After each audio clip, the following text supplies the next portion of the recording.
자, 봐봐. 우리 들어야 할 사람들 다 왔으니까 얘기 좀 해볼게. 이제 시험 범위가 확실시 되면서 이번 주에 모든 시험 범위를 끝낸다가 목표입니다. 그래서 이번 주 토요일까지 수학 공부에 매진해 주고, 그리고 일요일에 자료가 이제 쏟아집니다.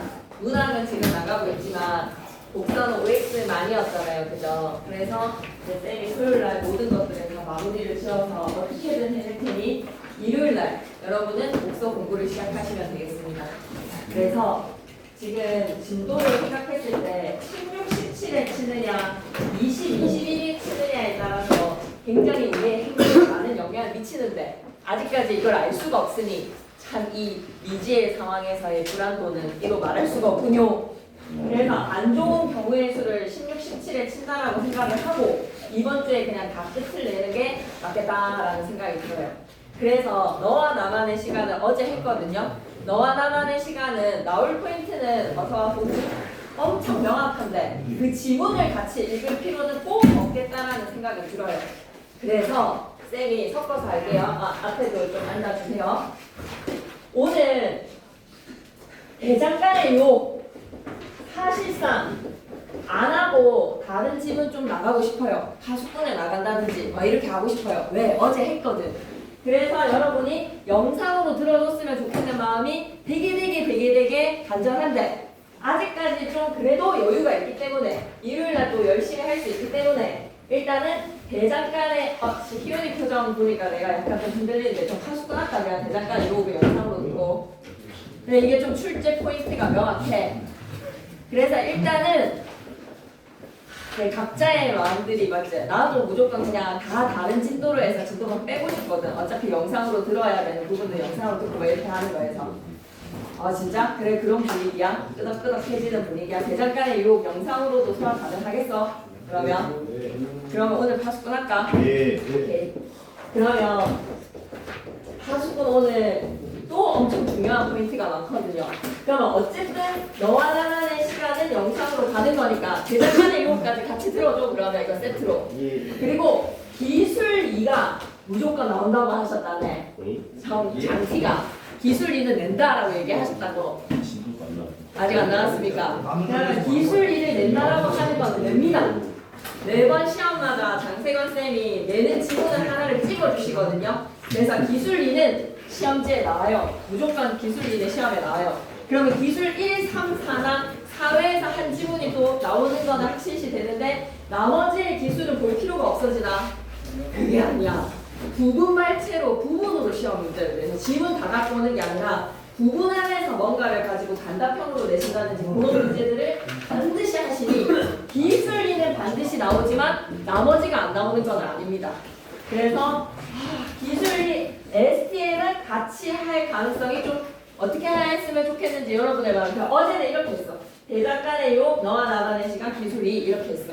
그럼 니네가 지금 반응이 대장간의 유혹 굳이 같이 안 해도 된다라는 생각이 든다면 왠지 영상으로 괜찮겠나 그러면 하수꾼하고 기술 2 어떻게 할지에 대해서는 나중에 반응 좀 보기로 하고 인문 4, 기술 1까지 나갈 수 있을 것 같고 그 다음에 일요일날 전체 범위 다 나가는 걸로 이렇게 하면 될 것 같습니다.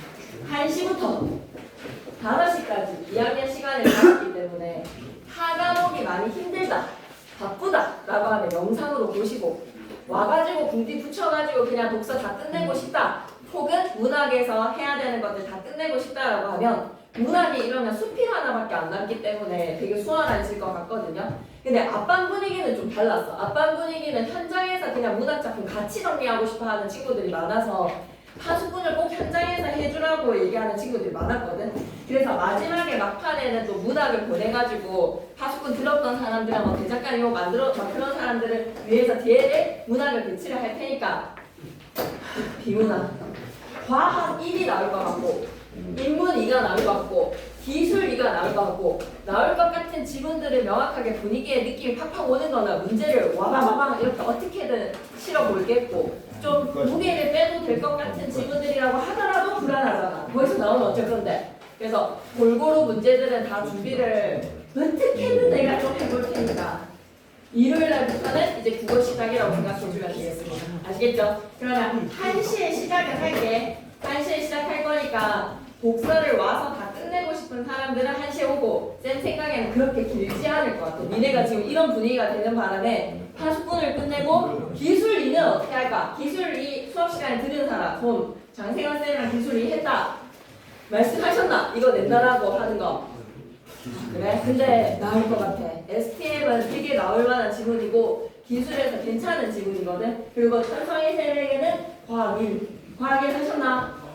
예, 하시면서 막 중요하다라고 얘기는 안 하시겠지? 선생님 쌤 그런 느낌 없나? 그냥 하지마. 아, 오케이. 짧게 했나? 진도가 느리다고 설명 안 하고 너무 그냥 넘어가셨어? 근데 시험 문제 내신다라고 하면 과학에는 되게 매력적인 질문인 것 같아. 뭔가 좀 계산을 시킬 수 있는 필수 아니고. 그렇다면 우리 이렇게 할까? 16지문의 중요도를 따지지 말고 16지문밖에 안 되니까 날고 기고 다 외워버리는 걸로 할까? 그렇게로 하지 알았지? 그래서 오늘은 대장간의 유혹은 영상으로 링크 바로 보내도록 할게요. 알았죠? 대장간의 유혹 너와 나만의 시간 기술 2 이렇게 되어 있습니다. 그럼 오늘 파수꾼 할게요. 오케이 파수꾼 나온다. 김량우 선생님이 시험 문제를 쉽게 냈다라고 얘기를 하시는 거는 정형화된 틀을 따르셨기 때문이다. 그래서 이거는 영상 발에 52페이지 펴봐봐. 52페이지랑 53페이지에 겁나 중요한 개념이거든. 이거 설명하셨지? 문학의 4대 갈래에 소설이랑 극갈래의 가장 차이점 얘기해봐. 소설이랑 극이랑 둘 다 인물, 사건, 배경의 구성 요소로 사건을 다룬단 말이야. 근데 희곡이랑 소설의 차이점이 뭘까? 희곡 시나리오랑 소설의 차이점. 이걸 얘기하면 수업 잘 들은 거야. 분명히 랑 선생님이 수업 시간에 강조하셨다. 얘기해봐봐. 소설이랑 희곡 시나리오의 가장 큰 차이점. 관통하는 차이점. 너무 중요합니다. 소설은 반드시 사건을 서술해주는 서술자가 작품 속에 있든지 밖에 있든지 서술자가 있어야 돼. 반드시 서술자가 사건을 서술해. 하지만 극문학에서는 누가 존재하지 않아? 서술자가 존재하지 않아. 오로지 등장인물들의 대사와 행동으로 사건을 전달하는 보여주기의 문학이야. 소설은 서술자가 서술을 하지만 희곡이랑 시나리오는 보여주기의 문학이야. 겁나 영상에서 많이 강조되어 있을 테니까 그렇게 영상으로 확인하셔야 됩니다. 아시겠죠? 영상 수업은 정말 필기랑 이런 것들 잘 꼼꼼하게 하세요. 그래서 뭐 전달이 잘 안 된 거는 쌤한테 차후에 더 확인을 받으셨으면 좋겠고 한 가지만 더 질문 던질게. 그러면 소설이랑 수필이랑 차이점 얘기해봐봐. 소설의 1인칭 주인공 시점도 나가 내 이야기를 하잖아. 자기가 경험하는 이야기 하잖아. 그런데 수필에서도 나가 자기 얘기 하잖아. 그러면 소설이랑 수필의 가장 큰 차이점 뭘까? 특히 소설에서 1인칭 주인공 시점에서의 나의 이야기랑 수필에서의 나의 이야기랑 구분 진짜 안 될 것 같은데 뭐의 차이점일까? 1인칭 주인공 시점에서의 나는 허구적 대리인이야. 작가가 허구적으로 설정한 가상의 인물로 이 세상에 존재하지 않는 소설은 구라, 허구성의 문학이야. 그런데 수필은 어때? 이 나가 글쓴이 자기 자신이야. 자기 자신이 자신의 진짜 겪은 사실적 경험 이야기를 전달한다. 오케이? 그래서 이걸 왜 수업 시간에 이거 안 하셨나? 그냥 이거는 읽지는 않았니? 그럼 이거를 읽었지? 그럼 읽었으면 나올 수도 있습니다. 읽었으면 나오고 문학의 맥락, 문학의 기능, 문학의 4대 갈래의 특성, 그리고 문학을 둘러싼 맥락 4가지 암기형으로 내실 수 있습니다. 가장 기본 틀을 다 내시니까. 그리고 54랑 55는 믿어요, 여러분. 연계지문 하나 내셨다라고 하시네, 그치? 연계되게끔 내셨다라는 거에서 선생님과 사이가 좋은 사람은 좀 더 추가적으로 부탁했다. 지민이한테 부탁 좀 해놨다. 지민이한테 어떻게 되셨는지 좀 더 추가적인 정보를 얻기 위해서. 오케이, 그러면 너와 나만의 시간도 과감하게 넘어간다. 알았잖아. 대장간의 유혹이랑 영상 꼭 봐. 오케이, 오늘 가수꾼 페이지 68페이지 겁나 중요하다 진짜. 이 문제 진짜 심도 있게 다룬다면 되게 복잡하게 다룰 수 있는 상징성이 그득합니다. 왜? 희곡이랑 시나리오는 아까 누가 없다 그랬지? 희곡이랑 시나리오의 사건 전달은 서술자가 해주지 않아. 등장인물들의 대사랑 행동으로 사건이 전개되기 때문에 상징적인 소재라든지 상징적인 인물의 설정으로 주제의식을 구현을 해야 돼. 다 일일이 말할 수가 없잖아. 다 묘사할 수가 없잖아. 그러니까 보여줘야 되니까 그 보여주는 것 속에 상징이 담겨져 있다는 거죠. 실험극입니다. 그래서 파수꾼 위에다가 뭐라고 적어놓는다. 궁서체로 실험극이라고 좀 적어놔. 실험극적인 요소들이 다분히 담겨져 있어. 그리고 양치기 소년이라는 이야기가 좀 담겨져 있지. 그거를 약간 차용했다라는 거 트알에서 얘기하네요. 늑대와 양치기 소년에다가 밑줄 그시고 우화 소개로 시작을 하는 영상을 통해서 작품의 배경이 되는 미쳐버리게 중요한 상징성이네. 수업 시간 하십니까 지금 파수꾼? 네, 밑줄 끌게요. 시대의 정치 상황에다가 밑줄 그시고 옆에다 뭐라고 적어야 되겠니? 1970 군부 독재의 상황입니다. 가스라이팅의 시기.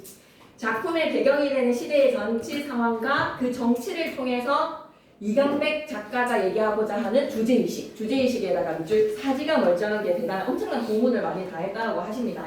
작품의 전체 흐름과 파악해 볼 수 있도록 지도한다. 네, 그런 방향입니다. 작품 선정 이후에서 얘기할 만한 요소들이 있습니다. 이 작품은 마을을 지키는 파수꾼들과 파수꾼에다가 동그라미 가나다의 각각의 특징도 잘 보셔야 되고 거짓을 이용해 마을을 통제하려고 하는 촌장에다가 동그라미 치시고 거짓에다가 밑줄 끄시고 공포 조성이라고 좀 적어놓자. 가상의 적 거짓을 통해서 공포를 조성을 해서 마을을 통제하려고 하는 촌장은 왜 마을을 통제하려고 하지? 안에서 모를 수도 있겠구나. 딸기라는 자기의 이익을 독차지하기 위해서입니다. 밑줄 끌게. 권력에 대한 비판의식에다가 밑줄. 이 작품은 그러면 쌤이 중요하다라고 한 걸 중심으로 김 선생님과의 수업 시간에서 일치하는 것들 잘 적어와 주시면 되겠습니다. 총정리 때 필요하니까. 표현과 형식에서 우화적 특성을 보이고 있는데 이는 작품이 발표되었던 시대의 정치 상황과 관련이 있을 것이라 여겨진다. 따라서 사회문화적 맥락을 고려하여 너무 중요하다. 사회문화적 맥락에다가 밑줄. 너와 나만의 시간은 무슨 맥락을 중심으로 감상해야 되지? 너와 나만의 시간은 문학을 둘러싸고 있는 네 가지의 맥락 중에서 뭐를 중심으로 감상해야 되지? 여기 앉으면 안 되나 그 대신 스타같이 등장해줘.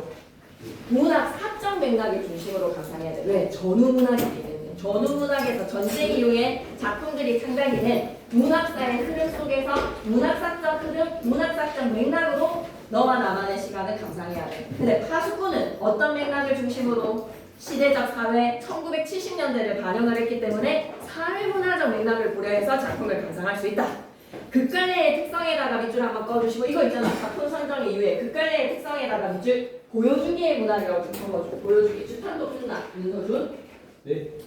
주탄독 하니? 저 합니다. 그럼 주탄독도. 네. 감사합니다. 작품에서 선정 이후에 극갈래의 특성 있지? 밑줄 그으시고 밑에 뭐라고 적는다고? 보여주기의 문학이라고 서술적설. 보여주기의 문학이기 때문에 극갈래가 어떻게 소재를 사용하고 어떻게 인물들의 말이 인물의 상징성 이런 게 시험에 나온단 말이야. 단원의 제재로 선정하였다. 작품 개관의 희곡, 성격의 상징적 그런 여러분이 인물의 상징성, 소재의 상징성 그래서 양치기 소년의 이야기로 우화적으로 전달을 하고요. 돌려가게 풍자 시전 풍자에다가 밑줄 끄시고 그럼 당연히 비판적 요소들이 많겠지. 교훈의 메시지를 던집니다. 소년 파수꾼과 촌장 간의 갈등을 중심으로 진실을 향한 열망에다가 밑줄 파수꾼 다는 알게 돼.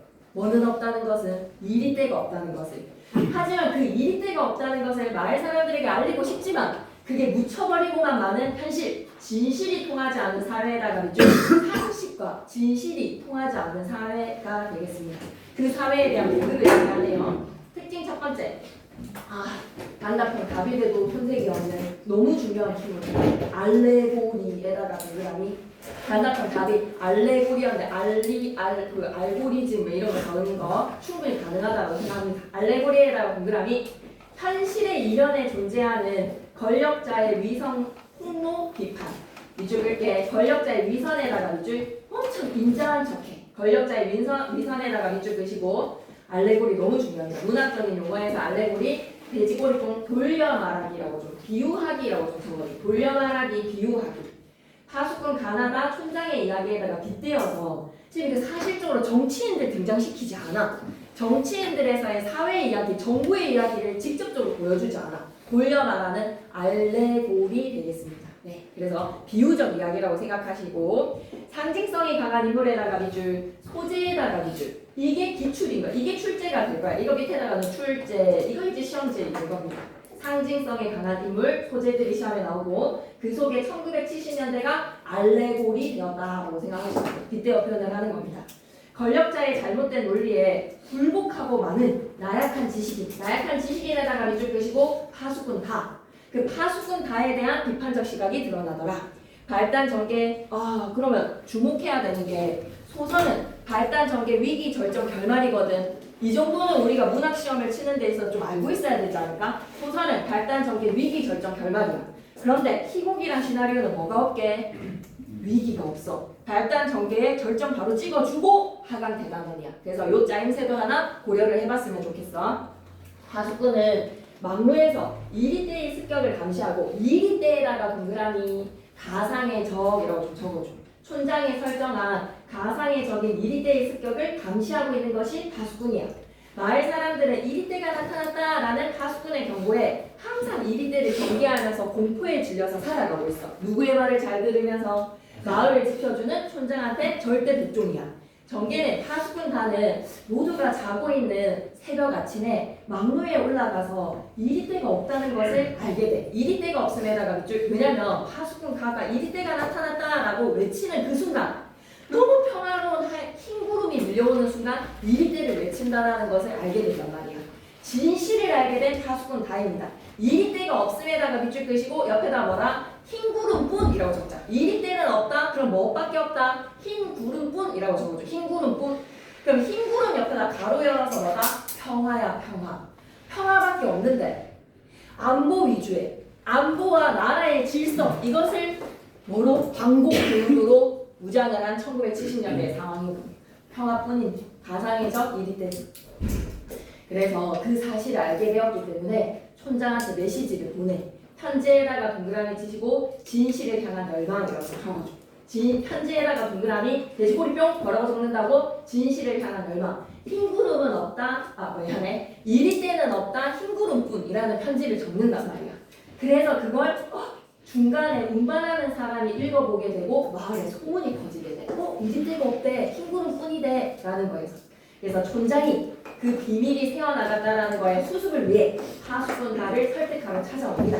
촌장이 파수꾼단을 찾아와서 진실을 밝히지 않도록 뭐 하는 거지? 구워 삶는 거야. 회유에다가 동그라미. 그래서 결국에는 결말 보면 재미없을 텐데 촌장의 회유에 넘어가 버리는 파수꾼 다가 거짓말을 하게 됩니다. 거짓말에다가 밑줄 뭐를 외치게 되지? 흰구름 이리때가 나타났다라고 외치게 됨으로써 모든 것은 절망으로 거짓말을 하고 에다가 밑줄 끄시고 막루를 벗어나지 못하게 된다. 그럼 파수꾼 단을 마을로 내려오면 돼? 안 돼? 안 돼. 격리되는 거야. 진실을 아는 자들은 황야의 격리가 된다. 감상열기 갑니다. 파수꾼은 늑대와 양치기 소년이라는 이거 하나 꼭 좀 기억해줘. 우화를 활용을 했다는 거. 우화에다가 동그라미 알레고리라는 거를 기억하면서 1900 정치 상황 이쪽이다. 1970년대 정치 상황에다가 밑줄 그걸 풍자한 것이다. 작가가 드러내고자 한 주제의식은 뭘까? 평화. 우리가 바라는 것은 평화, 진실을 향한 열망. 그래서 그것이 무엇인지 사회문화적 맥락을 중심으로 감상하는 거야. 1970년대 사회문화적 맥락을 중심으로 그 문장 꼼꼼하게 읽어야 돼요. 69페이지. 와씨 핵심에서 이미 막루의 상징성을 얘기하는데 알고 갈까? 막루의 상징적 의미에다 크게 별표 하나 치시고 옆에다 암기 적어주세요. 막루는요 공간적 배경이 막루랑 황야입니다. 핵심적 무대장치에다가 밑줄, 무대장치가 막루 하나만 세워지면 됩니다. 막루는요 마을을 위해서 존재합니다. 왜? 마을의 안전을 관찰하는 장소이니까. 마을을 위해 존재에다가 밑줄. 그렇지만 마을 사람들이 가까이에서 직접 볼 수 없을 정도로 마을로부터 멀리 떨어진 곳에 막루는 마을로부터 떨어져 있다에다가 밑줄. 왜? 마을 사람들이 올라가면 안 되니까. 막루에 올라가면 진실을 알게 되니까. 그뿐만이 아니라 막루의 내부는 수직적으로도 수평적으로도 격리되어 있구나. 위아래로 공간에다가 밑줄 끄시고 위로 올라가면 진실을 알게 되고 막루 아래에 있는 파수꾼 나와 다는 진실을 몰라. 오롯이 진실을 아는 것은 파수꾼 가뿐이었구나. 막루는 이 얘기하고 싶었어. 수평적 격리에다가 밑줄, 수직적 분할에다가 밑줄. 왜? 소통을 하면 진실이 새어나가잖아. 소통을 하면 진실을 서로 알게 되잖아. 소통에다가 X 마을무의 꼭대기에 있는 자가 누구다? 파수꾼 가입니다. 시각적으로 가장 유리한 위치에서 황야에 관한 지식을 독점합니다. 황야에 관한 지식 독점에다가 밑줄. 그러면 그 지식에 대해서 독점한 자가 말해주는 정보에 대해서 절대 복종할 수밖에 없겠네. 사회 구성원은 그에게 복종에다가 밑줄. 자, 이제 나왔어. 망루의 상징성. 여러분이 암기해야 되는 거. 앞에서는 구체적 설명으로서 여러분의 망루의 상징성을 설득시키기 위한 부연 설명이었고, 물결 표시 갈까? 망루는 사회 구성원을 감시하고 통제하는 제도에다가 물결 표시 쫙 외워주세요. 통제와 감시의 수가 뭐라? 망루라고 생각하시면 됩니다. 여기 안에서 통제가 이루어지고 감시도 이루어지는 거야. 해볼게 이제. 등장인물의 해설자 촌장인데 해설자 촌장에다가 밑줄 그시고 1인 2역이네. 아까 쌤이 실험극이라고 얘기했지. 실험극적인 요소가 약간 좀 해설자가 등장을 해서 막 이야기를 무대 위에서 관객들한테 한다든지 관객들이 마을 사람들로 설정이 된다든지 이런 좀 파격적인 요소들이 들어 있습니다. 그래서 촌장의 역할도 하고 해설자의 역할도 하는 1인 2역이에요. 그래서 파수꾼 가와 파수꾼 나에다가 두 개를 묶어서 차이점이라고 적어 놓으시고 수업 시간 확인입니다. 김양우 선생님께서 파수꾼 가와 파수꾼 나의 차이점을 명확하게 짚어주시면 무조건 출제 포인트가 되고 그렇지 않고 그냥 파수꾼 가와 나가 그냥 다 뭔가의 이 하수인들이다 라고 설명만 하시면 그냥 그 정도로 가는 거기 때문에 엄밀히 작품 수업 시간 하셨나요? 진짜로? 기억이 나나요? 별말 안 나요? 네, 별말 안 했으면 수업 시간에서 뭐 그런 이야기가 언급이 없다라고 하면 그냥 권력의 하수인들이라고 생각하시면 됩니다. 근데 사실상 그 권력의 하수인에도 엄청 오른팔이랑 그냥 일반적인 하수인 이렇게 나뉘어지잖아요, 그죠? 뭐 시골 도시, 뭐 시골에 있는 그런 경찰 아저씨들이 1970년대 군부 독재 상황에서 면밀히 정보를 대면하지 않잖아. 근데 뭔가 뭐 국정원의 사람들 이렇게 정부 일을 하는 사람은 박정희 오른팔 이런 사람들 다 진실을 알 수 있잖아, 그지? 그래서 그런 차이인데 파수꾼 가는 직접적으로 가담하는 자인 거야. 흰 구름이 밀려올 때 이리때가 나타났다고 외치니까. 그러면 파수꾼 나는 이리때가 나타났다라는 파수꾼 가의 외침에 뭐만 치는 사람이야? 북을 치는 사람이거든. 그러니까 약간 무식하게 정보가 없이 따르는 하수인가? 뭐 좀 그런 차이입니다. 근데 설명을 하지 않으셨다면 차이점 수업시간 확인이라고 하면 없음이라고 그냥 적으셔도 되겠습니다. 그러니까 적지를 말고 그냥 그 정도로만 해놓으시면 되겠습니다. 파수꾼 가랑 파수꾼 나는 엄밀히 차이는 있습니다. 파수꾼 가는 이제 진실을 향한 열망. 밑에다 좀 적고 갈까? 나약한 지식이 나약한 지식이. 그러면 파수꾼 가랑 나를 이와 묶었으니까 뭐라고 적어놓으면 되겠고 하수인이라고 적고 파수꾼 가는 나약한 지식인이라고 적고 본문 내용으로 갑니다. 해설자. 촌장이 또 무슨 역할도 해준다? 군반인의 역할도 하는 거야. 네, 무대가 한정되었기 때문에 희곡이랑 시나리오의 차이점도 한번 생각해보자. 희곡은 무대 위에서 연극이잖아. 시나리오는 어때? 카메라로 촬영하는 영상이잖아. 그러면 희곡 같은 경우에는 한정된 무대 위에서 사건을 펼쳐야 되니까 많은 등장인물들을 등장시킬 수가 없어. 그러니 촌장, 해설자, 운반인 한 사람이 다 담당하는 겁니다. 1인 3역이야. 갑니다. 관객들에게 무대와 등장인물들을 설명을 한다. 이곳은 황야입니다. 황야에다가 밑줄 마을과 동떨어진 곳이지. 진실 왜곡의 장소지. 굳이 적지는 않아도 돼. 1인 때의 내습을 알리는 망루가 세워져 있다. 1인 때에다가 동그라미, 망루에다가 동그라미. 아마 양호쌤이 필기로 딱 정리를 해주실 것 같은데 그럼 우리는 문맥에서 잘 한번 오늘 본문을 보는 거예요. 드높이 솟으니 망루는 하늘로 둘러싸여 있습니다. 하늘은 연극의 진행에 따라서 황혼, 초승달이 뜬 밤, 그리고 아침으로 변할 겁니다. 저기 위를 바라보십시오. 파수꾼이 앉아있네요. 높은 곳에서 하늘을 등지고 있기 때문에 그는 언제나 시커먼 그림자로만 보입니다. 그는 내가 태어나기 전부터 파수꾼이었습니다. 나의 늙으신 아버지께서도 어린 시절에 저 유명한 파수꾼의 이야기를 들으셨다 합니다. 진실 대대로 진실이 왜곡되어 오고 있군요. 물론 할아버지께 들으셨던 것이고 이제 와서는 저 망루이의 파수꾼은 전설적인 인물이 된 것이지요. 또 다른 파수꾼들, 우리와 같은 시대 사람들입니다. 우리와 같은 시대 사람들에다가 밑줄 나다는 우리와 같은 시대의 사람들. 가는 예로부터 통제되었던 진실, 그걸 알고 있는 자. 그래서 과거 이야기가 아니라 밑줄 자. 관객과 같은 시대의 사람들에다가 밑줄 그시고 극중의 이야기가 현실의 이야기라는 걸 얘기하고 싶은 거야. 지금 이 이야기가 과거 이야기가 아니라 지금 우리가 살고 있는 7, 80년대의 우리 사회 이야기야라는 거를 여기서 전달하고 싶은 작가의 의도입니다. 우리와 같은 시대 사람들입니다에다가 밑줄 극중 이야기는 지금 우리 사회 이야기다. 그런 알레고리의 장치다. 그들은 막루 아래에서 양철북을 칠 자세를 취하고 있습니다. 양철북에다가 불그라미 쳐주시고 막루 위의 파수꾼이 그러니까 양철북은 약간 통제의 제도에서 언론 같은 거라고 생각하는 거예요. 그걸 막 떠들어대는 거니까. 이 X 언론 통제를 하는 데 있어서 역시 수단인데요. 자 나중에 제 양철북에 대한 이야기는 좀 정리가 될 것 같습니다. 그런데 뭐 EX 언론 같은 거라고 생각하시면 되겠네요. 막루이의 파수꾼이 이리떼를 발견했다라고 외치면 이 파수꾼이 가인 거야. 이리떼를 발견했다에다가 밑줄 끄시고 거짓을 외치면 그들은 양철북을 두드리면서 마을 사람들을 공경에 빠뜨리는 거야. 빨리 도망가! 라는 거에서 양철북 밑에다가는 뭐다? 공포조성이라고 좀 적어줘. 더 무섭게. 빨리 도망가! 라는 거죠. 그 소리는 함야에서 울려 퍼져서 우리가 살고 있는 마을에 전달이 되고 그런 주민들은 이리떼의 매습에 대항할 준비를 갖추게 된다.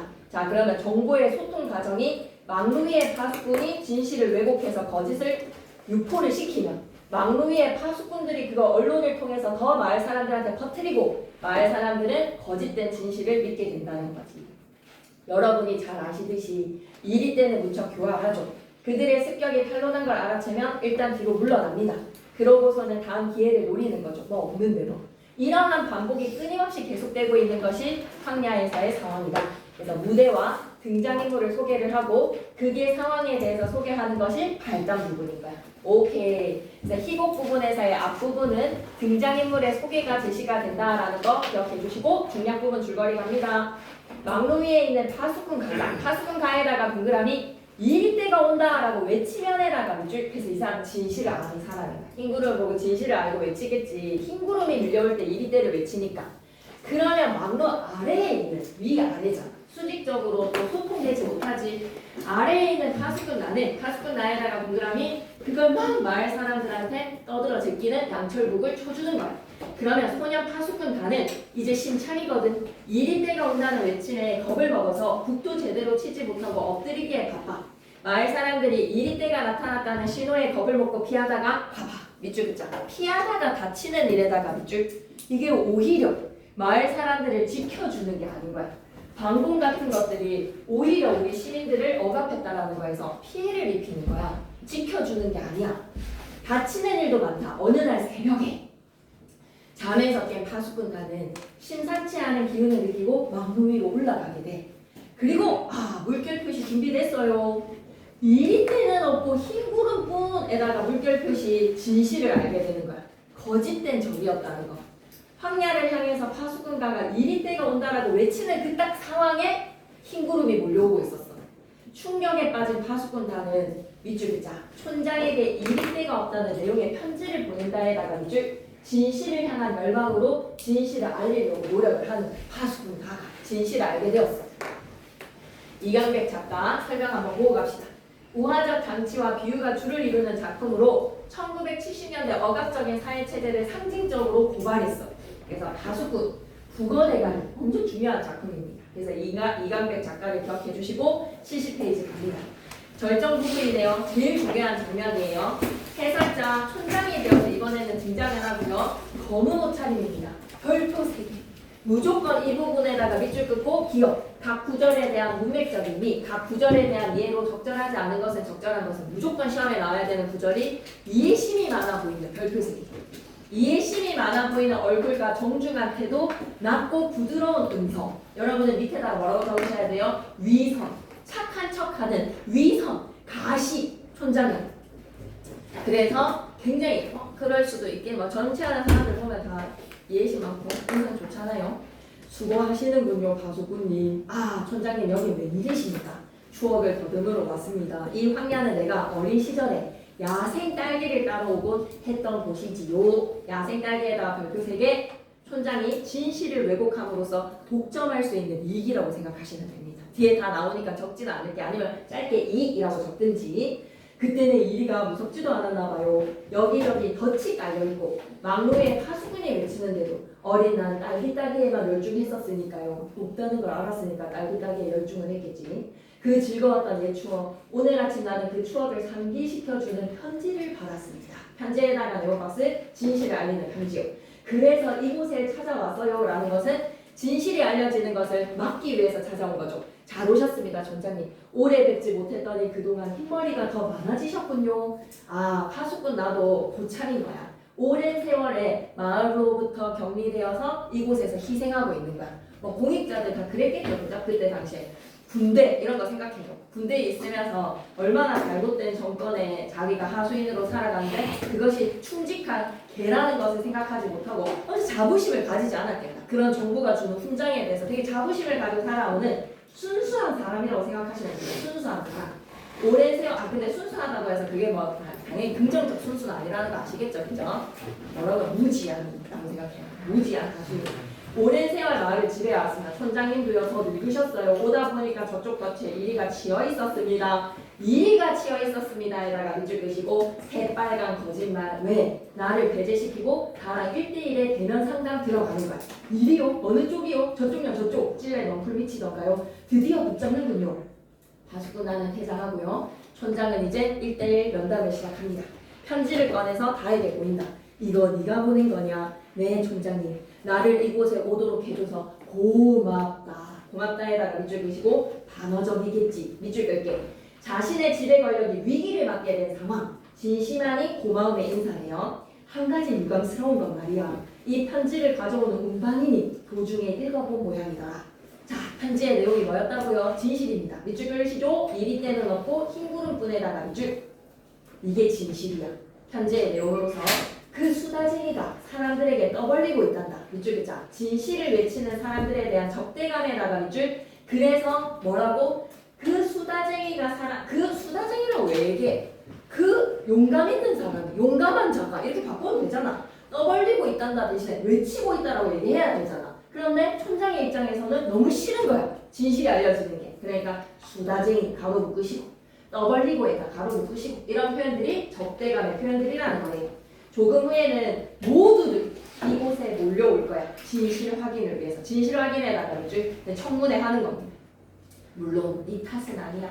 몰려오는 사람들은 말하자면 불청객이지. 불청객에다가 밑줄 역시 탐탁지 않은 뭐라고? 적대감. 그들은 화가 나서 도끼, 망치를 들고 올 것이다. 도끼에다가 동그라미, 망치에다가 동그라미. 적지는 않으셔도 되는데요. 촌장의 말하기 방식에 우리가 주목을 할 거예요. 첫 번째는 뭐다? 도끼나 망치 같은 걸로 그러면 묶어서 마을 사람들의 분노라고 좀 적어요. 도끼랑 망치 밑에다 뭐라고 적자? 마을 사람들의 분노야. 진실을 알게 되었을 때 정말 마을 사람들은 도끼랑 망치를 들었을까? 그렇지는 않을 수도 있어. 진실을 확인하러 오는 것이기 때문에 바로 막 도끼 들고 설치겠어? 망치 들고 설치겠어? 그런데 촌장은 파수꾼 달을 겁주기 위해서 공포심을 지금 조정하기 위해서 도끼라든지 망치라든지 이런 공포의 상황을 설정하는 거예요. 도끼와 망치는 왜 들고 와요? 망울을 부수려고 그러는 거겠지. 그 성난 사람들만 오지 않는다면 난 너하고 딸기를 따러 가고 싶단다. 딸기에다가 별표 3개. 자, 항상 뭔가를 진실을 왜곡시키는 데 있어서의 회유에는 뭐가 제일 잘 통해? 합의도 돈으로 하는 거잖아. 돈으로 보시는 겁니다. 촌장, 권력자가 자기 혼자 독점하고 있는 이 민주주의가 아닌 상황에서 독점했던 이걸 너한테도 좀 줄게. 3대가 먹고 살 수 있게 말이야. 뭐 이런 돈을 엄청난 딜을 넣는 거겠지? 잠시만 넘기지 말아 봐봐. 난 어디에 딸기가 많은지 알고 있거든. 딸기가 많은지 알고 있거든에다가 밑줄 끄시고 회유의 첫 번째 수단은 뭐다? 돈이야. 이리 때 넘기지 말고 핵심 부분에서 이걸 이제 그대로 외워주는데 등장인물의 상징성 이거 가지고 시험 문제 내시는 거야. 김티도 위에다가 암기 촌장이 어떤 사람이라고 독재 권력자라고 생각하면 돼. 정이라고 생각하면 돼 얘들아. 거짓으로 공포심을 조장을 해서 거짓으로 공포심 조장에다가 밑줄 위에다 뭐라고 적자? 이리 때 민중을 통제하고 모든 권력의 이익을 다 독점하고자 하는 독재 권력자입니다. 어렸을 때부터 20대가 될 때까지 대통령은 한 명, 이런 상황이라고 생각하시면 됩니다. 파수꾼 단은 진실을 밝히려고 합니다. 하지만 뒤에 내용이 스포네요. 좌절에다가 어떻게 좌절되는지를 잘 보세요. 그렇게 되는 소수의 사람으로서 옆에다가 뭐라고 적자? 나약한 지식인이라고 적자. 나약한 지식인. 파수꾼 가와나는 지배 이념을 무비판적으로에다가 밑줄 끄시고 권력의 추종자, 옆에다 뭐라고 적자? 하수인. 그런데 뭔가 좀 권력으로 봤을 때는 가가 좀 더 높은 사람이겠지, 그지? 정부의 일을 같이 하는 사람이니까. 나는 근데 정부의 일에 대해서는 모르면서 시키는 대로 하는 사람이겠지. 그래서 파수꾼, 가나는 권력의 하수인들인 거예요. 공직자들이었겠죠, 그때 당시에 정치하는 사람이나. 자, 총장이 오다 보니까 저쪽 덫에 이리가 치여 있습니다라고 말하는 의도는 뭐다? 나를 배제시키기 위해서. 나를 내보내고 단둘이 얘기하고 싶어서. 단둘이에다가 쭉. 그래서 편지의 내용에서 진실이 나왔어. 미리 때는 없고 흰구름꾼. 크게 별표 하나 쳐주시고. 흰구름은 평화입니다. 평화에다가 쭉. 이리 때는 뭐라고요? 거짓의 가상의 적, 공포의 대상. 한마디로 말해서 뭐라고 생각하면 되는가? 북한. 간첩이라고 생각하면. 맨날 간첩 쳐들어온다.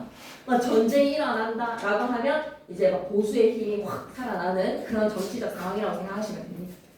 넘어갈게요. 71페이지. 안보라는 이유로 평화를 얻었다. 71페이지. 아, 이 말 너무 좋은데? 미리때를 주의하라는 팻말 밑에는 을의 잘 익은 딸기가 가득하단다. 팻말에다가 동그라미. 하나의 독점하는 권력에는 뭐를 잘 쳐놨다라는 거야? 사람들의 눈을 속이기 위한 미리때라는 장치가 오히려 미리때가 나타난다라는 조심하라는 곳에 알기를 숨겨놨다라는 거네요. 그 정도 맥락만 이해하시면 되겠습니다. 전쟁님, 이리가 무섭지 않으세요? 진실을 얘기하지 자기 입으로 녹음했어야 됩니다. 없는 걸 왜 무서워하겠냐? 에다가 밑줄 사실 인정. 미리때가 없다는 진실을 인정을 합니다. 이 부분 중요해요. 없는 걸 왜 무서워하니? 사실 인정이에요. 총장님 아시는군요. 난 알고 있지. 아셨으면서 왜 숨겼어요? 모든 사람들에게 저 덫을 보러 간 파수꾼에게 왜 진실을 말하지 않는 거예요? 말해주지 않는 것이 더 좋기 때문이란다. 개소리를 시전합니다. 거짓말 마세요. 총장님 일생을 이 쓸쓸한 곳에서 보내는 것이 더 좋다고요? 안보라는 논리로 우리가 빼앗긴 자유를 생각하시면 되겠죠. 쓸쓸한 곳에서 보내야 하는 상황. 사람들도 그렇죠. 미리때가 몰려온다는 맞아. 헛된 두려움에다가 밑줄 그시고 그것에 시달렸다는 거야. 자, 그러면 1970년대의 창작 당시 시대적 상황이랑 관련해 본다면 이거 밑줄 끌까? 1970년대 권력 유지, 박정희 정권의 권력 유지의 수단은 뭐였다? 반공이야. 공산당 꺼져. 빨갱이들이라고 점 찍는 거 말이야. 이념에 대한 나누기. 남북이 대치되는 상황에다가 밑줄 그걸 악용을 했던 거야. 정치적인 상황에서 헛된 두려움. 그게 더 좋다고요? 왜야? 이 때는 처음부터 없었어. 없는 걸 좀 두려워한다는 것이 뭐가 그렇게 나쁘냐? 자, 밑줄 긋자. 없는 걸 좀 두려워한다는 것이 뭐가 그렇게 나쁘냐에다가 밑줄 긋시고 이러면 우리는 궤변이라고 하지. 말도 안 되는 이야기. 억지로 자기의 논리를 끌어당긴다. 경강부회 말하기입니다. 억지로 이치에 맞지 않는 자신의 논리를 끌어당길 때 사자성어로 뭐라고? 경강부회식 말하기. 궤변입니다. 한마디로 나의 명분은 뭐라고? 마을의 질서, 안정. 마을의 질서와 안정을 위해서 뭐를? 이리때가 필요하다라는 궤변을 늘어놓는 거야. 지금까지 단 한 사람도 이리에게 물리지 않았잖아. 야, 1970년대 군부 독재가 내세우는 논리가 뭐라고? 합리화의 조건. 안정에다가 짜그라게 별표. 그리고 사람들은 그 어느 때보다도 정부의 말을 잘 듣는 치마 이런 거라든지 머리 길이라든지 12시에 막 못 돌아다니는 거 미리때에 대항하기 위해서 단결을 했어. 단결에다가 별표. 그런 질서를 만들어주는 게 나야. 질서에다가 별표. 자, 이리때 합리화에다가 밑줄 끄시고 안전 단결 질서 뭐라고 생각하자. 촌장이 내세우는 거짓된 명분입니다. 거짓 허상을 용납하고 인정하게 만드는 거 뭐라고요? 용인입니다. 이리때라는 거짓 허상을 용납하게 만드는, 인정하게 만드는 촌장의 명분은 안전, 단결, 질서. 그게 너 뭔지 알기나 하니 모를 거야. 너는 그건 마을을 지켜주는 거란다. 물론 저 충직한 파수꾼에게는 미안해. 수창계의 쓸모없는 덫들을 살피고 양철국을 요란하게 두들겼겠지. 덫! 밑줄 끄시고 양철국 밑줄 끄시고 통제 수단, 통제 제도들의 그러니까 사소한 수단들이라고 생각하시면 작은 것들 화나 말이다. 그의 일생이 그저 뭐 헛된다고 막 말할 수 있겠어? 그는 모든 사람들을 위해서 고귀하게 이런 명분을 내세우며 희생하는 바라고. 난 네가 이러한 것들을 이해하여 주기 바란다. 만약 네가 새벽에 보았다고 한 그 구름만을 고집한다면 이런 것들은 모두 허사가 되는 거야. 진실을 알게 되면 이제 파수꾼 가나는 뭐 어떻게 되는 거야? 난리가 나는 거겠지, 그지? 저 파수꾼은 늑도로 헛복이나 치게 되는 거야. 나라를 위해서 고귀한 희생이 아닌 헛복을 친 거짓에 노란한 자가 되는 것이고 마을의 질서는 무너져 버린다. 얘야, 넌 이렇게 모든 걸 헛되게 하고 싶지는 않겠지. 왜 제가 헛된 짓을 해요? 제가 본 흰구름은 아름답고 평화로웠어요. 저는 그걸 보여주려고 하는 겁니다. 거짓에 대한 진실에 대한 멸망이지. 이제 곧 마을 사람들이 온다죠? 잘 됐어요. 저는 망루 위에 올라가서 외치겠어요. 뭐라고? 잠시 동안 굳은 표정으로. 왜? 진짜 할 것 같거든. 설득이 잘 안 되거든. 그러면서 이제 마을 사람들에게 왜 거짓을 심어줘야 하는지에 대해서 명분. 옆에다가 별표 치시고 촌장의 말하기 방식 주목이라고 좀 적어놓겠니? 수업 시간에 정리해 주실 수도 있지만 엄청 수많은 문제로 여러분이 풀게 되니까 쌤이 정리는 안 할 거예요. 나중에 뒤에 또 나오기도 할 거고. 그래서 문제로 확인했으면 좋겠습니다. 촌장의 말하기 방식에는 설득 1단계 뭐다? 딸기로 유혹했어. 그리고 2단계 뭔가 좀 더 얘기를 하자면 막루랑 복귀 이런 걸로 약간 무섭게 만들었지. 내가 근데 뒤에 한 번 더 반복이 되어서 그거는 첫 번째 이제 딸기, 그리고 두 번째는 뭐다? 합리화의 명분을 내세웠어. 단결, 안전, 질서라는 좋은 가치를 내세웠어. 그러면서 얘가 설득이 안 되니까 뭐라고 하는 거야? 거짓 인정을 하기 시작하는 거야. 나도 말이야 현타와라는 거에서 회의적인 그런 이야기를 합니다. 사실 우습기도 해. 약간 자주적이죠. 막 이런 느낌으로.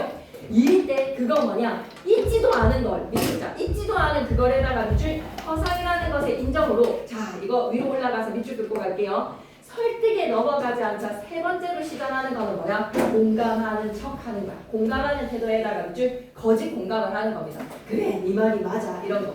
이 황야에 이리떼를 가득 길러놓고 마을에는 가시울타리 여기에다 뭐도 넣어도 된다는 거야. 덫이랑 양철북도 넣어도 된다는 거야. 공포감을 조성하기 위한 사소한 세부적인 장치들 말이야. 공포감을 조성하기 위한 장치, 가시울타리, 덫, 이리떼가 나타난다는 팻말 이런 거 다 여기다 들어가면 되는 겁니다. 양철북을 두들기고 막루도 세웠지. 통제수단, 감시수단들입니다. 마을 사람들은 무서워서 떨기도 한다. 언제부터 내가 이런 거짓놀이에 익숙이다. 거짓놀이에 익숙해졌는지에다가 밑줄 거짓 잘못 시인하는 거야. 거짓으로 잘못 시인해다가 뉘우친 것처럼 내가 너의 편인 것처럼 나도 알고는 있지. 이 모든 것이 잘못되어 있다는 걸 말이다. 잘못되어 있다는 거에다가 밑줄 잘못을 거짓으로 시인합니다. 깨달은 자라고 하는 땡이에요. 그래서 문제 풀 때 잘 푸셔야 됩니다. 옆에 갈게요. 읽기 중에서 촌장이 마을 사람들에게 넘기면 안 되는데 71페이지 오른쪽 뒤치기 촌장이 마을 사람들에게 진실을 말해주지 않은 것이 더 좋다고 주장하는 근거는 뭐다? 안전, 단결, 질서라는 합리화. 밑줄 끌게. 단결에다가 밑줄, 질서 밑줄, 안전 밑줄. 말하기 방식, 설득 전략 옆에 나와버렸네. 딸기를 따라가자. 딸기에다가 밑줄, 금전적인 이익으로 설득을 합니다. 그리고 두 번째는 뭐예요? 경감부의식, 궤변을 늘어놓았지. 합리화의 명분 세 가지. 단결, 질서, 안전 기억해 주시고 세 번째는 이제 말하기의 설득 전략 뭐가 된다? 잘못을 거짓으로 시인하고 있어. 밑에다 점뽕 찍어가지고 거짓으로 잘못 시인이라고 적고 가자. 말 질서를 위해 이리떼가 필요했다는 궤변을 늘어놨고 사자성어 경강부에 하나 기억해 주시고 밑에다가 뭐라고 적고 가자고 잘못을 거짓으로 진짜 시인하는 거 아니야? 저걸 거짓으로 시인하는 거야. 지금 뭐야? 그러니까 사페들의 거짓 연기라고 생각하시면 되겠습니다. 이게 소패가 되겠죠. 소패의 거짓 연기가 들어가는 겁니다. 촌장과 파수꾼과의 갈등. 촌장은 뭐다? 진실을 은폐하자. 왜? 딸기 독점하고 싶거든. 진실 은폐에다가 밑줄 파수꾼 다 진실은 알려야 돼. 마을 사람들이 평화에서 자유를 누려야 하는 것이니까. 72페이지 가자. 그럼 촌장님 저와 같이 막루 위에 올라가요. 그리고 함께 외치세요. 그래 외치마. 거짓 약속이라고. 거짓 약속. 이제 됐어요. 근데 바로 뭐야? 불안하게 이제 찌르고 들어오는 거지. 진실을 밝히려고 하는 마음이 없습니다. 그러나 잘 될까? 흰구름, 허공했던 그런 허상적인 평화 이런 것만으로 마을 사람들을 지킬 수 있을까? 유지가 될까? 질서가 오히려 이리떼가 있을 때 단결했을 때가 더 좋은 건 아닐까? 뭘 망설이시죠? 아니야 아무것도 난 아직 안심이 안 돼서 그래. 사람들은 막루를 부순 다음에 속은 것에 화를 낼 거야. 공포의 이야기를 하는 거야. 아까 막루를 부수기 위해서 도끼랑 망치 들고 온다고 얘기했지. 이제 그걸로 파수꾼 살을 더 겁주는 거야. 그래서 한마디로 안보가 깨지면 뭐가 일어날 거라고 북한한테 우리 잡힌다라고 생각하는 전쟁이 일어나가지고 이제 아마 날 죽이려고 덤빌지도 몰라. 아니 꼭 그럴 거다. 그럼 뭐냐? 지금까지 이리에게 물려주는 사람은 단 한 명도 없었는데 미주겠죠. 흰구름의 첫날 살인이 벌어진다 해가 밑줄 공포감이라고 적자. 공포감을 심어주는 거야. 살인이라고 순수한 파수꾼다. 그래 살인이지. 일부러 난폭함에다가 밑줄 그시고 뭐를 심어주려고 하는 거야? 공포심. 너 나 죽었으면 좋겠냐? 살려주라. 밑줄 끌게. 동정심. 도끼에 찍히고 망치로 얻어맞은 내 모습, 살은 찍히고 피가 샘솟듯 흘러내릴 거다. 끔찍해. 예, 너는 내가 그런 걸 하고 있지. 의도를 왜곡시키는 거야. 너 내가 죽었으면 좋겠어서 진실 말하고 싶은 거야 라는 걸로 의도를 왜곡시키는 거야. 아니에요. 저는 평화의 진실을 알리고 싶지 촌장님을 죽이고 싶은 게 아니에요 라는 거야. 그 말을 듣지 않아. 의도를 왜곡시키는 거야. 너는 내가 그런 꼴이 되길 바라고 있지. 밑에다가 뭐라고? 의도 왜곡이라고 좀 적고 가자. 진실을 알리려고 하는 열망을 내가 죽었으면 좋겠어서 알리고 싶은 거지 라는 걸로 의도를 왜곡시키고 있어. 아니에요. 그건 아니라고. 그렇지만 내가 변명할 시간이 어딨니? 나 마을 사람들에게 왜 이리떼를 만들었는지 설명해야 되는데 PPT 띄워야 되는데 이리떼의 효능 뭐 이런 거 그걸 충분히 설명해 줘야 되는데 그럼 그들도 날 이해할 수 있을 텐데 예 그렇게 합시다. 하지만 내가 말할 틈이 없잖아. 사람들이 오면 넌 흰구름이라고 외치고 사람들은 분노로 도끼를 휘두르고 그럼 나는 죽는 거 아니야? 은밀한 목소리에다가 밑줄 끄시고 이런 것들이 회유해서 이 사람이 얼마나 간사한 사람인지 가식적인지 예 네가 본 그 흰구름 있잖아. 그거 내일이면 사라지고 없는 거냐? 밑줄 내일이면 사라지고 없는 거냐에다가 밑줄 네가 믿는 평화의 힘이 얼마나 대단한지를 약간 테스트하는 거야. 자, 자유민주주의 그 하루 이틀 미루어진다고 해서 1, 2년 미루어진다고 해서 한 10년 미루어진다라고 해서 그거 좀 큰일 나는 가치야? 라는 걸로 슬 공격하는 거죠. 어떻게 자기의 가치에 대해서 얼마나 믿고 있냐 자유의 평화의 가치에 힘이 얼마 정도 되냐 그 한순간에 사라지는 거야? 라고 물어보는 거죠. 아니에요. 그렇지만 나는 오늘 외치고 싶어요. 그것 봐. 내가 의도를 또 왜곡시키지. 죽고 싶은 거야. 나를 죽이고 싶은 거야. 내가 끔찍하게 죽는 걸 보고 싶은 거야. 여기 밑에 나와버렸다. 의도 왜곡에다가 밑줄 이런 게 상실에서 나오는 겁니다. 더구나 더 나쁜 거는 말이야. 더 나쁜 거. 얘 공격하는 거지. 네가 믿는 이 민주주의자들, 이 빨갱이들 내일이면 그 자유라는 가치가 변할 것 같으니까 평등이라는 가치가 변할 것 같으니까 그거 오늘 외치려고 하는 거잖아. 약하다 약해. 나약하다. 야하다 약해. 네가 본 그 아름다운 거를 진실이라고 믿지도 않는 거구나. 약간 의문점이 있는 거구나. 밑줄이다. 네가 본 그 아름다운 걸 믿지도 않는구나에다가 밑줄 평화의 힘, 자유의 힘이 약하다라고 생각하니까 기회가 왔을 때 터뜨리려고 하는 거구나. 밑줄이다. 자신의 목적을 달성하고자 하는 의도에다가 밑줄 이런 건 뭡니까? 궁지몰기. 그건 아니에요. 그래 그럼 너는 나랑 같이 내일까지 기다리자. 괴로워하는 파수꾼들을 껴안습니다. 이거 바로 뭐죠? 위선에다가 밑줄 거짓 약속을 믿게 하기 위한 난 네 편이야. 오늘 나에게 맡겨라. 가스라이팅이죠. 그러면 나도 내일은 너를 따라. 내일은 너를 따라에다가 밑줄 그리시고 이미 시간은 지나는 거야. 마을 사람들에게 파수꾼 다가 이리떼가 나타났다라고 외치고 나면 파수꾼 다의 말을 누가 믿겠어? 내일은 너를 따라에다가 밑줄 파수꾼 다가 거짓을 외치고 나서 사람들로부터 격리시키면 파수꾼 다가 언제 또 마을 사람들에게 이리떼라는 거를 외칠 수 있겠어? 황야에서 내보내지가 않으면 말이야. 감옥 같은 데에 쳐넣는 거겠지. 나도 내일은 너를 따라. 거짓 약속이라고 적으셨어요. 흰구름이라고 외칠게. 잠시만. 그러니까 한 1초만 나를 위해서 촌장과 파수꾼다가 갈등하는 요인은 뭐다? 의견 차이에다가 밑에다 뭐라고 적지? 가치관의 차이라고 적죠. 이념의 차이, 가치관의 차이. 진실을 밝히려고 하는 자와 막으려고 하는 자의 가치관의 차이입니다. 이해되시죠? 73페이지 강의는 어렵지 않습니다. 근데 문제가 약간 꼬아질 수 있기 때문에 잘 준비를 해야 꼭 약속하시는 거죠? 에다가 밑줄 계시고 바바바바 세유에 소립수에 넘어가는 거야. 이 나약한 녀석. 물론 약속하지. 정말이죠. 정말 진실을 밝히지 못하고 결국 촌장에게 해유를 당하는 밑줄에 나약함에다가 밑줄 그럼 정말 약속할게. 거짓 약속에다가 밑줄 하루 미루는 걸로. 촌장의 설득 전략. 아까 적었는데 여기 나왔네요. 잘못 시인에다가 밑줄 그리고 극단적 상황에다가 밑줄 도끼에 찍힌 내 모습 보고 싶은 거냐 공포심 유발에다가 밑줄 밑에다 동정심이라고도 적어줘. 나 죽고 싶지 않은데 살려줘 라는 걸로 동정심. 내일 진실을 말하겠다라는 거짓 약속. 요거대로 외우셔야 됩니다. 설득 전략 100% 시험에 나옵니다. 설득 전략 100% 시험입니다.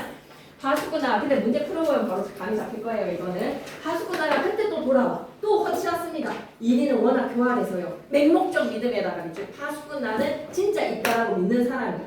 정말 반공이라는 거에서 막 그런 사람들이 있거든요. 막 사드를 막 옥상에다 설치해도 된다 막 이렇게 외치는 사람들의 맹목적 믿음.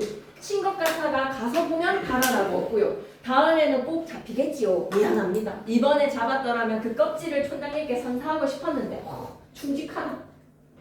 받은 거나 다름없이 감사합니다. 그 애는 지금 몹시 아픕니다. 천장에게 안겨있는 다 아픕니다에다가 밑줄 끄시고 진실을 향한 열병 같은 거지 않을까. 진실을 외치지 못하는 것에 대한 열병 같은 거지 않을까. 네, 열이 있는 것 같군요. 간밤에 담요를 덮지 않아서 병이 났어요. 이만한 나이 때 누구나 한 번씩 앓는 병. 한 번씩 앓는 병에다가 밑줄 끄시고 진실 추구. 그럴 때 현실에 부딪혔을 때 겪게 되는 갈등. 1970년대 상황에서의 많은 지식인이라든지 그 다음에 뭐 이런 기자들 이런 사람들 있잖아. 진실을 알릴 수 있는 팬들을 놀릴 수 있는 사람들인데 그러지 못할 때 얼마나 괴롭겠어. 내 잘못이었어요. 담요를 꼭 덮어줘야 하는 건데 얘야 난 너를 좋아한다. 아픈 것 좀 빨리 나아주렴. 선배님이 따뜻하게 고마워요. 관객석 쪽으로 돌아서다가 흠칫 놀라면서 너무 중요하다. 웬 사람들이 이렇게 몰려오죠? 라는 거에서 이리 때의 정체가 밝혀진 상황을 알지 못함에다가 밑줄 한번 쭉 끄자. 사람들이 왜 이렇게 몰려오죠? 라는 거를 하수도 나는 모르니까 웬 마을 사람들이지? 근데 천재의 마을 사람들이죠. 자, 마을 사람들의 상징성 나왔어. 그대로 외워야 돼. 자, 그럼 촌장, 파수꾼 가나, 파수꾼 다 거기에 하나만 더 추가시키면 뭐까지 인물의 상징성에 마을 사람들. 마을 사람들은 뭐야? 좀 들여다보려고 하지 않는 거야. 이 정권의 문제점이 무엇인지 좀 뉴스를 들여다보고 안테나의 뒤에 이야기를 들어보면은 감춰지는 진실이 있는지 없는지에 대해서 좀 노력하지 않는 무지한 시민들이라고 생각하시면 됩니다. 이쪽에 자, 왜곡된 현실을 직시하지 못하고 권력자에 의해 기만당하고 있는 다수의 민중들, 우리 일반 시민들, 우리 엄마 아빠, 마을 사람들요. 아 이거 너무 별표 치고 싶었다. 관객을 향해다가 별표 하나 치시고 이걸 왜 마을 사람들을 관객으로 설정할게 라고 하면 옆에 있어 핵심에 거기서 얘기할게. 잠시만 어서 오십시오 주민 여러분. 이 애가 그만 이리 때는 없고 흉부름뿐이라고 외쳤던 파수꾼입니다. 저기 편지를 공개한 식량 운반인 이 애가 틀림없지요? 네 그렇다고 확인했습니다. 이리 때인지 아닌지 흰구름인지 직접 이 아이의 입을 통하여 들어봅시다. 파수꾼 다다 괴로움 때문에 거짓을 외쳐야 되는 괴로움. 막 소주로 간이 뚫릴 때까지 마시고 싶은 심정이겠지. 쓰러질 것 같은 걸음을 향해서 막루로 갑니다. 나가 근심스럽게 쫓아간다. 얘야 괜찮겠니? 이러한 업무를 모든 언론이 너를 주목하고 있어. 뭐 이런 거의 상황이죠. 잠시만 넘기시면 안 되는 것이 요거 시험에 나오거든요. 관객을 마을 사람들을 왜 설정했냐? 근본하게 한계예요. 희곡 시나리오에서 희곡은 한정된 무대 위에 마을 사람들을 올릴 수가 없어요. 공간의 장면 전환에다가 밑줄 끄시고 배우를 무대 위에 등장시키기가 힘든 희곡의 특성에서 극문학의 한계를 보완시키기 위해서다라고 생각하시면 됩니다. 극문학의 한계를 보완시키기면 자 그리고 두 번째에다가 별표 한번 쳐주실래요? 무대와 객석의 경계가 허물어져. 그러니까 관객들이 연극 배우가 된단 말이야. 무대와 객석의 경계를 허물어버리는 순간 그게 참여하는 느낌? 밑줄이자. 그게 참여하는 느낌에다가 밑줄. 그럼 약간 각성되겠지. 이 진실에 대해서 내가 파수꾼다가 회유당해지는 상황에 대해서 바바바밤 절망감을 느끼고 약간 각성되겠지. 시민으로서 진실의 목소리를 나도 내고 싶다라는 것으로 관객들도 작품 속의 주민과 같은 입장, 왜곡된 현실을 직시하지 못하고 살아가는 부조리한 사회에 대해서 눈을 뜰 수 있다는 거야. 각성한다는 겁니다. 74페이지 계속 갈게요. 네. 아무래도 걱정이 되는구나. 넌 1인대라는 말만 들어도 벌벌 떠는 겁쟁인데 망부에 올라가서는 엎드리면 안 돼. 이렇게 많은 사람들이 널 보러 오지 않았니? 얼마나 큰 영광이야. 이게 말이야. 너 자신이 파수꾼이라는 걸 힘껏 자랑해야 해. 파수꾼에 대한 자부심, 직업적 자부심인가. 알았지? 응? 그만 올라가게 하십시오. 내일 진실을 알리기 위해서 현장이 거짓을 약속했으니까. 그리고 이 때가 나타났다라고 파수꾼단은 거짓말을 해야 되니까 지금의 이 상황이 얼마나 괴롭겠어요. 파수꾼단은 막루 위에 올라갑니다. 긴 침묵. 마침내 부르짖는다. 제일 절망적인 순간. 다의 멘트 별표 3개. 이리 때가 몰려온다. 별표 3. 하수인으로 전락. 이렇게 한번 떠놓자. 하수인으로 전락을 하는 순간이야. 파수꾼 가! 손이 번쩍 들려지면서 파수꾼 가도 같이 외쳐. 이리 때가 나타났다. 그럼 파수꾼 나는 신이 나서 양철북을 두드리고요.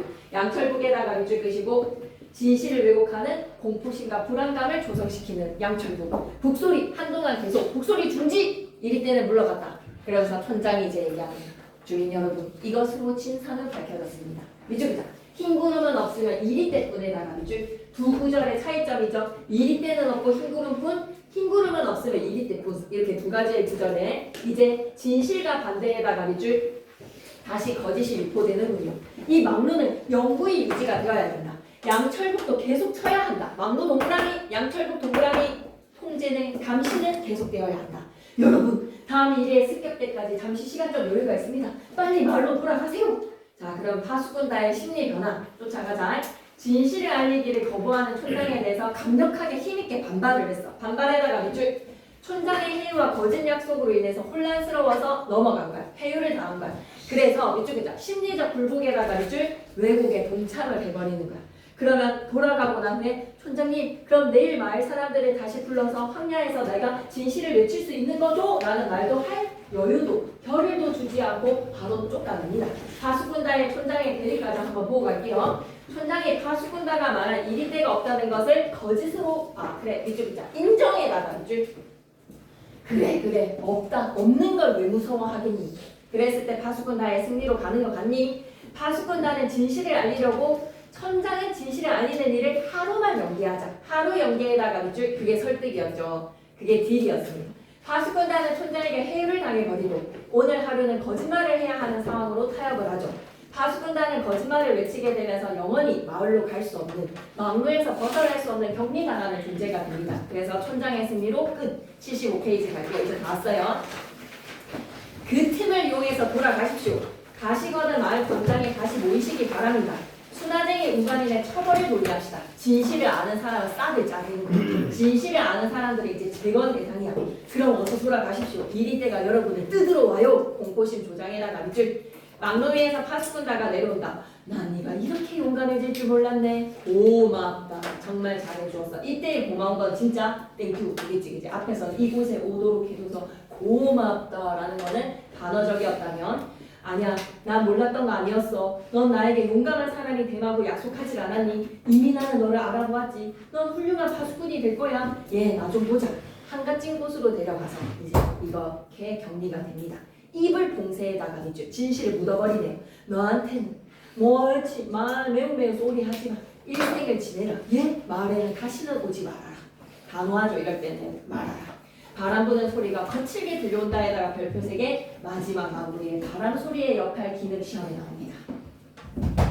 다스 음양 효과에다가 밑줄 바람 소리만이 거칠게 진실 왜곡에다가 밑줄 암울한 정서와 상황에다가 밑줄 파수꾼다가 막루 주변을 벗어나지 못하게 하는 진실 은폐의 의도로 촌장이 파수꾼다를 어떻게 해버리지? 마을에 다시는 오지 마. 밑줄 끌게 막루 주변을 벗어나지 못하게 해다가 밑줄 진실 은폐에다가 밑줄 76페이지 갑니다. 난 저 사람들이 싫어. 내 마음은 너와 딸기딸기에 가 있단다 라는 거는 달래주는 거야. 넌 내 추억이야. 너에게는 내가 늘 그리워하는 것이 있어. 하수꾼 다 같은 사람이 진짜 이제 더 하수인이 되는 거지 그지. 나중에 차기 후보 이렇게 되는 거지. 하지만 여기는 너무 쓸쓸해. 그럼 잘 있어라. 가시려고요 촌장님. 사람들이 기다리고 있어요. 제가 저만큼 바래다 드리지요. 덧도 좀 살펴볼 건 해서요. 사건의 본질을 알지 못함에다가 밑줄 무지한 하수인입니다. 함께 걸어가면서 너무 경찰직의 자부심을 가진 그런 사람들이 그냥 양철북을 치던 내 모습 멋있지 않던가요? 일제강점기의 경찰 이런 거라고 생각하셔도 촌장과 파수꾼과 퇴장합니다. 밑줄에서 바람 소리만이 더욱 거칠어 간다에다가 밑줄 음영 효과로 비극성 강조입니다. 우리 사회가 왜곡되고 있는 것에 대한 비극성 강조 바람 소리만이 거칠게 잠시 후에 막루위에서 파수꾼은 또 이리때라고 외치면 밑줄이자 파수꾼다가 양철북을 두드리기 시작한다 에다가 밑줄 논리에 수능해버리는 하수인이 되어버리는 읽기조 활동 제일 비극적이죠. 파수꾼다가 양철북을 두드릴 때 이런 사람들이 나서줘야 되는 목소리가 붙였다. 불복에다가 밑줄 막과 장으로 이루어져 있는데 한 막이 끝났습니다. 그럼 이 작품에서의 진실은 흰구름. 촌장은 뭐를 지키기 위해서 질서, 단결, 안정, 이리때가 필요해. 이 작품에서 파수꾼단은 진실을 폭로를 할 수가 없습니다. 왜요? 진실을 폭로 안 됩니다. 촌장은 마을 사람들이 실체 없는 두려움을 느끼는 것을 원치 않아서가 아니라 두려움보다는 진실을 왜곡함으로써 얻을 수 있는 이익 때문에 촌장은 이리때가 없다는 사실이 밝혀지면 자신이 죽을 것이라며 공포심과 동정심으로 파수꾼단을 설득했습니다. 77페이지 너무 중요한 게 좋은 노다지가 깔렸어요. 이제 너무 중요한 게 나와요. 이제 자 지금까지의 본문 내용은 자 이제 읽지 마세요. 알았죠? 본문 내용 읽지 말고 그냥 바로 문제풀이로 가셔야 돼요. 그리고 마지막에 기본 기출입니다. 더 이상 본문 내용을 읽지 마시고 78페이지에서 그냥 다 정리하시면 돼요. 1번 문제 바로 나오죠. 대사에다가 행동에다가 동그라미. 서술자가 서술에서 등장인물들을 말해주지 않아요. 직접 제시랑 간접 제시 중에서 등장인물의 성격과 심리에 직접 제시가 안 되는 거예요. 오로지 간접 제시밖에 안 돼요. 등장인물들의 말과 행동, 대사랑 행동이라고 생각하세요. 파수꾼 나는 어떻다? 굳게 믿고 있음에다가 밑줄 옆에다 자부심이라고 적자. 파수꾼이라는 이 직책에 대한 자부심. 촌장에게 인정에다가 밑줄 인정욕구 상당해. 파수꾼 다 이리 때가 없다는 진실을 밝히려고 하지만 결국에는 회유에다가 밑줄 거짓에다가 밑줄 소신이 뚜렷에다가 밑줄 그시고 회유에 설득되는 나약한 지식이라고 생각하시면 됩니다. 기자 같은 사람들이었겠죠. 촌장은 어떤 사람? 위선에다가 밑줄 그시고 교활한 인물입니다. 네, 그래서 검은 옷 차림에 아주 인자한 얼굴이 위선적인 설정이고 혀가 낼름 들어갔다 나왔다라는 거에서의 그 지시문이 촌장의 가식을 보여주는데 혹시나 문제 풀 때 그런 게 나오면 한번 살펴보시면 되는 거라서 설명해봤습니다. 지도 방안 같은 거 옆에 있는 거 안 읽어보겠어요. 이런 것들 좀 읽었으면 좋겠습니다. 막노를 중심으로 극을 구성한 까닭이 뭘까? 밑줄 긋고 가자. 현실성 부여에다가 밑줄 핵심적 내용에다가 밑줄 딱 핵심적으로 보여줘야 되기 때문에 핵심의 내용 그 위에 올라가는 사람들만 진실을 알 수가 있어. 밑줄이죠. 위에 올라가는 사람들만 진실에다가 밑줄 그래서 거짓은폐 밑줄 끄시고 주민들 감시에다가 밑줄 그래 물결 표시 갈게. 사회의 통제성을 상징하는 것이 막노다. 다음 부분에서 나타나는 특징이 어떠한 연극적 효과를 거두는 걸까? 해설자의 역할을 해줘. 촌장이. 어서 오십시오 주민 여러분. 그것뿐만 아니라 관객이 주민이 된다라는 이야기네. 자 내려와서 관객을 등장인물로 설정에다가 밑줄 끄시고 연극의 한계를 보완하는 거야. 배우수 한정의 극을 특성을 보완을 하는 거야. 객석과 무대가 자연스럽게 연결됩니다. 밑줄이다. 객석과 무대의 자연스러운 연결에다가 밑줄. 그러니 관객의 입장에서는 참여한다는 느낌이 되고 관객들도 작품 속의 주민과 같은 입장에다가 밑줄. 현실을 직시하지 못하고 살아가는 사람들이 이제 각성하는 거야. 눈을 번쩍 뜨게 되는 거지. 이번에 사회문화적 맥락으로 작품 감상해. 문학을 둘러싸고 있는 다양한 맥락에서 파수꾼이 1974년에 발표된 희곡으로 밑줄자 안보 강조에다가 밑줄 국민에 대한 통제에다가 밑줄 그걸 합리를 했어. 당시의 사회 현실을 풍자하는 거야. 당시의 사회 현실 풍자에다가 밑줄 이강백은 1970년대 한국 사회의 모습을 보고 가장 아름답게 가장 추한 것을 표현함으로써 그 강도를 높이고자 파수꾼을 창작했다. 자신이 드러내고자 하는 문제의식을 직접적으로 드러내지 않는 거 뭐라고요? 우회적인 알레고리라는 걸 기억하셔야 됩니다. 우회적에다가 밑줄 끄시고 일어난 작가의 의도는 어떠한 주제 A에다가 밑줄 다른 주제 B에다가 밑줄 이런 게 뭐게? 알레고리인 거야. 그 유사성을 적절히 암시해주는 거를 뭐라고 하게? 알레고리라고 얘기해. 되게 중요해. 알레고리에 대한 정의 좀 기억해주면 안 될까? 어떤 한 주제 A 1970년대에 대한 진실을 얘기하기 위해서 파수꾼의 이야기, 다른 주제 B 촌장과 파수꾼의 이야기를 사용하여 유사성을 암시해주는 거야. 유사성에다가 밑줄 이거 어디서 많이 본 이야기인 것 같은데 암시에다가 밑줄 끄시고 이 막루, 이거 딸기 이런 거 있잖아. 영남재단 이런 것들 생각하기 전에 그런 걸 말하고 알레고리에다가 끄시고 78페이지 갑니다. 자 이걸 외우셔야 돼요. 1번에다가는 출제, 암기 이거는 외우셔야 됩니다. 앞에서 다 했죠? 지배 이념, 촌장은 민중을 통제하는 권력자, 파수꾼단은 추종자의 하수인, 파수꾼단은 진실을 알리려고 하지만 굴복당하는 나약한 지식인. 그럼 작가가 알레고리를 사용한 까닭에다가 밑줄 그시고 손가락 발가락 잘릴 수도 있으니까 사회 문제를 우회적으로 표현을 해서 진실을 향한 열망이 통하지 않는 사회 밑줄 자 진실을 향한 열망과 진실이 통하지 않는 사회에다가 밑줄 그 주제의식을 드러내려고 파수꾼을 연극으로 공연해보고 모든 별로 역할을 정하고 다음 상황에 유의해서 공연 준비를 하겠다라는 거는 이제 김양호 선생님과 함께 하기로 합시다. 넘어가서 79페이지. 얘들아 시험 치기 전에 1교시 국어가 될 거잖아. 무조건 국어는 1교시잖아. 그럼 아침에 이제 학교 가서 뭐 거창한 거 하려고 하지 말고 모든 문제풀이는 다 끝내야죠. 전날에 다 끝내고 어떻게든 뭐 밤까지 공부하고 난 후에 이제 학교 가면 문제 푸는 거 그런 거 하지 마시고 문학에 이거 읽으시면 될 것 같아. 그리고 지문 한 번 더 읽으시면 될 것 같아요. 독서의 지문 한 번 읽고 얘 읽으세요. 여기에 모든 게 다 담겨져 있어요. 이거의 말들로 선지 만들어집니다. 79페이지 진짜 중요해요. 파수꾼은 마을 지키는 파수꾼들과 거짓을 이용해 마을을 통제하려고 하는 촌장의 모습을 통해 이쪽이다. 안보 논리. 박정희 정권이 내세웠던 것보다 안보 논리. 폭력적인 지배와 통제 합리화에다가 밑줄, 권력에 대한 비판의식에다가 밑줄. 이소부와 늑대와 양치기 소년을 차용을 했기 때문에 우화적이라고도 얘기하는 거야. 우화적 특성에다가 밑줄.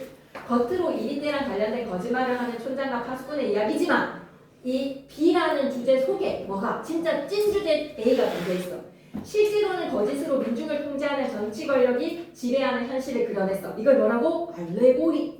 작품이 발표되었던 1970년대 억압적 정치 상황을 고려를 해보면 공연을 전제에다가 밑줄. 그래서 마을 사람들이 관객들로 설정된 거야. 작품 표현의 제약을 넘어서려고 우화적 표현과 형식을 취했을까? 맞아. 손가락 발가락 잘리면 안 되니까. 이 작품에서 파수꾼단은 진실을 밝히려고 하지만 결국 좌절됩니다. 그렇다고 해서 이 작품이 거짓 승리로 끝난다고 단정하겠습니까? 아니요. 마을 사람들을 관객으로 대체했기 때문에 해설자, 촌장, 운반인까지 총 3인 1인 3역이었구나. 이러한 장치는 관객이 현실을 자각하게 만드는 밑줄. 현실 자각에다가 밑줄. 번쩍 눈을 뜰 수 있는 거야. 파수꾼다가 보았던 진실이 그의 좌절에도 관객 스스로 성찰할 수 있지 않느냐. 관객 스스로 성찰에다가 밑줄. 작가의 의도였겠죠. 연극적 공간과 무대 안 읽고 갈 수 없어요. 극은 공연이나 상연은 이쪽이자 상연에다가 동그라미. 상연과 상연의 차이는 뭘까? 상연은 무대 위에 펼쳐지는 거고 상연은 카메라로 촬영하는 거야. 시나리오가 상영이고 상연은 희곡이야. 밑줄 거도 공간과 시간의 제약에다가 밑줄. 연극이 그래. 극 내에서 장면의 전환이 자유롭지 못하거든. 무대 설정이 제한적이야. 무대 설정 제한적에다가 밑줄. 장면 전환이 자유롭지도 못한 것도 밑줄. 극에서 연극적 공간을 구성할 때에는 다른 상황이나 장면으로 이해될 수 있거나 주제를 함축 또는 부각할 수 있는 핵심적 요소들을 중심으로 무대를 꾸미곤 한다. 파수꾼에서 무대를 막루를 중심으로 구성. 막루를 중심으로 해다가 밑줄. 수평적 격리, 수직적 분할. 그래서 중심 무대인 막루가 사람들을 방치하고 거짓을 은폐하는 사회의 통제성이라고 생각하시면 되겠습니다. 와, 뿌듯하다. 그럼 내가 잃어버린 나무들은 나이덕 작가의 숲이 그냥 편안하게 읽을 수 있으니까 문제 풀어보시기로 하고 잠시만 끊어놨다가 갈게. 그러면 너와 나만의 시간 겁나 중요하거든요. 개미 때.